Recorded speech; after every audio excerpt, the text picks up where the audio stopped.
आजको हाम्रो यस भिडियोमा मेड अफ, मेड फ्रम र मेड आउट अफ को डिफरेन्सेस रहेको छ। Now let's get started.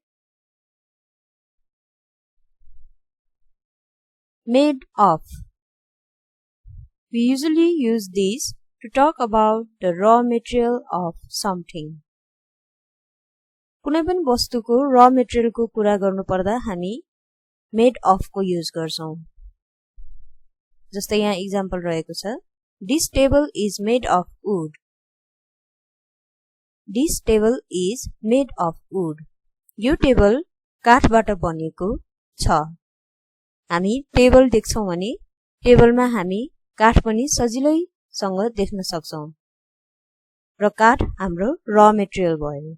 Next example, This book is made of paper.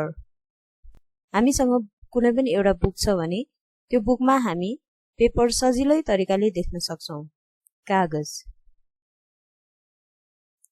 Next, made from.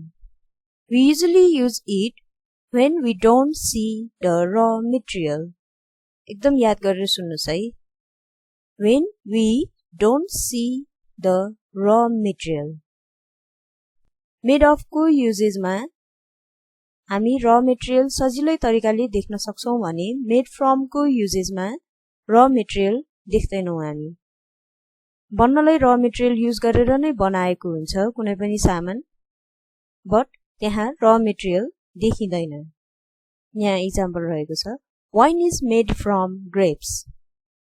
Wine is made from grapes.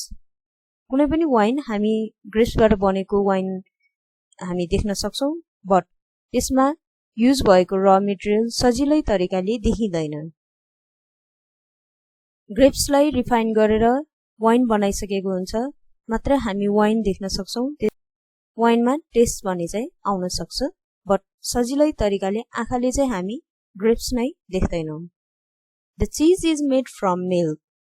हामी चीज खान्छौं जुन चीज मिल्कबाट बनेको हुन्छ र त्यो मिल्क लिक्विड हुन्छ। त्यो चीजमा लिक्विड मेटेरियल देखिदैन। मिल्क नदेखिने खालको raw material हो, त्यसैले यहाँ made from युज हुन्छ। The cheese is made from milk. Next is made out of.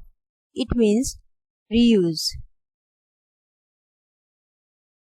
We use it when something has been recycled. We use it when something has been recycled. हामी जो कोही पनि घरमा कुनै पनि सामानहरु किनेर घरमा ल्याइसकेपछि त्यसलाई हामी रिसाइकल गर्छौं। अनबक्सिङ गरिसकेपछि रिसाइकल गर्छौं। बक्सहरु भयो, कुनै पनि बोतलहरु भयो। कोहीले त यस्तो गर्नुहुन्छ कि त्यस्तो वेस्ट जाने सामानबाट क्राफ्टहरु बनाउनुहुन्छ जुन कि एकदमै राम्रो पनि देखिन्छ। यहाँ एक्जाम्पल रहेको छ, I have a mobile stand made out of box. I have a mobile stand made out of box. हामी कति युट्युब भिडियोहरुमा पनि देख्छौं, सामान अनबक्सिङ गरिसकेपछि जुन वेस्ट जाने बक्स हुन्छ त्यसको हामी धेरै थरीको सामानहरु बनाउन सक्छौं, फेरि रियुज गर्न सक्छौं। कसैले मोबाइल स्ट्यान्ड बनाउनुहुन्छ, एकदमै राम्रो देखिन्छ। Next example, This candle stand is made out of wine bottle. Wine बोतलबाट पनि हामी क्यान्डल स्ट्यान्ड बनाउन सक्छौं। अरु थुप्रै रियुजेसहरु हुन सक्छ। वाइन बोतल, अरु कुनै बोतलहरुको वाटर बोतल, कुनै पनि हामी औषधिको बोतल त युज नगर्दा बेटर हुन्छ होला मेरो विचारमा, बट केही खानेकुरा राख्न बाहेक अरु केही युजेसको लागि पनि युज गर्न सक्छौं।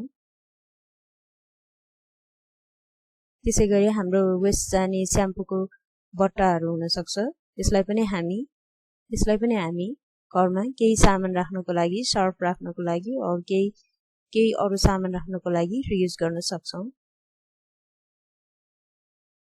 Thank you so much for watching today's episode. Please hit like, share and subscribe.